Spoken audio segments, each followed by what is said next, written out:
What's good, y'all? It's Coffee back with some hip hop news. Got another blog for y'all. Make sure to tap in them comments. Let's talk about this, discuss it, break it all down.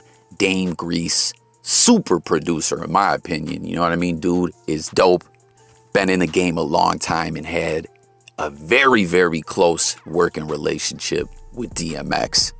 I mean, for those who aren't, up on exactly who he is, the average casual fan or whatever who might not know his name the way you know the Neptunes or Timbaland or, you know what I mean? I'm gonna, show some tracks that they worked on together. And this isn't even all of them. And outside of DMX, he's got a lot of dope hip hop tracks that he produced. The first single that really got it all going, Get At Me, Dog. Hard ass beat. I love that beat. That beat really, like, I don't know, the sound, the grittiness to it, everything. Like, I don't know, the beat to Get At Me, Dog just kind of encompassed the whole DMX experience, who he was, the high energy, all that. And real quick side conversation too.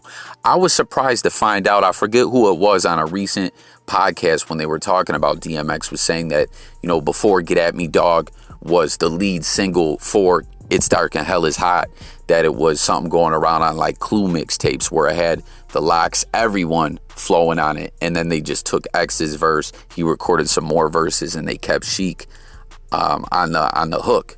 I did not know all that. Let Me Fly, another banger. Look Through My Eyes, Fluckin' with D. What do you say? Like a cat up in a tree. That shit was a hard one as well. DXL, Hard White, Dogs for Life, Damien, They Done Started Something, Stop Being Greedy, I Can Feel It, The Convo, For My Dogs, This Is From My Dog, This Is From My Dog, The Future, The Omen, you know what I mean? Just did a lot of work with X, and apparently was not on the Exodus album at all, which I was surprised he didn't even get a beat on there. I know Swizz Beatz executive produced it. Swizz all over that album, obviously. But I like Swizz's work. But Dame Grease really should have been on there. Comment and let me know if y'all agree, guys. But he said he ain't tripping off it. He's showing support for Exodus. It don't matter if he's on there. Him and X super close. Budgets from labels and all that don't even matter. They've been friends before that, and it goes beyond the money in the business side of things. That is like his brother. Well, he tapped in, on the gram. I don't know if you guys saw, and showed he's previewing a song, a hard ass DMX track, just vibing out, and he let it be known he has way more tracks. I'm hearing the number reportedly is 50 unreleased tracks, him and X. But he's saying he will only release the masters to Def Jam. And I'm really hoping these songs see the light of day. You feel me? Like, it's only right, and they need to make that happen. Unfortunately, the way we know it goes down when it comes to rappers who have passed away, look at Tupac, Biggie. Obviously Tupac's discography after his passing is way deeper than Biggie's. But what my point is in bringing these RIP to these legends as well, what my point is in bringing these artists up is what the labels normally do. Like how Dame Grease is saying, yo, I got these 50 tracks in the cut. They secure the ownership of the music, and then, you know what I mean, we'll only hear whatever they throw on the next album. And then a couple years later, it'll be another album. You know what I mean? Unfortunately, that's, in my opinion, the reality of the situation, how it will go down if he does indeed just release the music to Def Jam or cut some kind of deal with them. However it happens, if Def Jam gets that, I believe personally that's how it'll go down, where, they'll throw 10 tracks on an album, and then a couple of years later, and boom, boom, boom.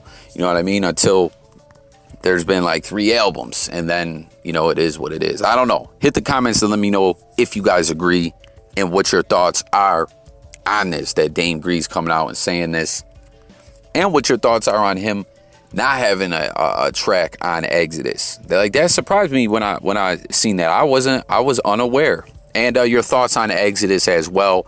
I blogged on it on a couple other videos and asked for y'all to tap in and let's break it down and discuss it. My original plan was that we were going to live stream the album on the channel and, you know, just flat out talking live about the album. But, you know, Coffee be busy and whatnot, as I always put it out there to y'all who support J Coffee Talk, who rock with me. You know what I mean? I'm not like, I don't live off YouTube.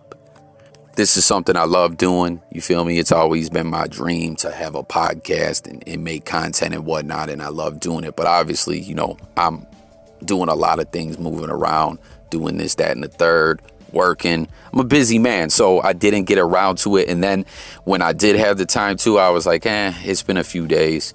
Everyone done listened to the album. I'll just tap in with everyone on one of the blogs I make and see what everyone thinks. What tracks did they like the most? What do you think about the features? Because that was something that I kept seeing coming up in discussions, was people saying, yo, X would have never did this. X would have never worked with all these artists. That wasn't X's style. As we know, he was never real heavy with having features on his albums. But I've been kind of disagreeing with people, because when we seen him on Drink Champs and he was talking about the album was complete, they just had to, you know, get to the business side of things and get, you know, however they were going to do the promo run and drop the album. But he spoke about how he had Pop Smoke on there, Griselda on there, Hood Blues. That joint is a banger. Bono from U2 on there. What did you guys think of that one? DMX was like really talking about that one a lot on Drink Champs. He was pumped. He even went as far to talk about how he had the picture of what the video would look like in his mind. It would be in Miami and, you know, shots of the Miami skyline and, you know, getting it in on the beach and all kinds of stuff like that. Nas on there, Jay-Z's on there, The Lox. You know what I'm saying? I don't know. I've seen a lot of people say that was too feature heavy. X wouldn't have did that, like more or less that the label just added all these artists on. But I don't know. It seemed to me like DMX was on board with the whole features. But getting back to what we're talking about here with Dame Grease, very interested to know everyone's thoughts. What do you think will happen with these recordings? What do you think Dame Grease should do? What are your favorite Dame Grease produced tracks with X?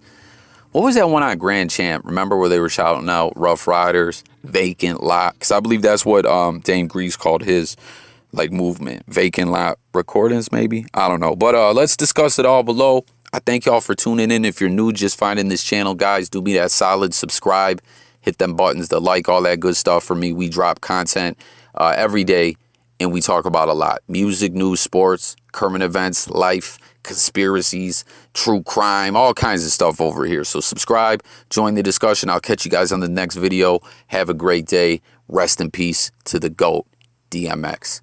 Peace.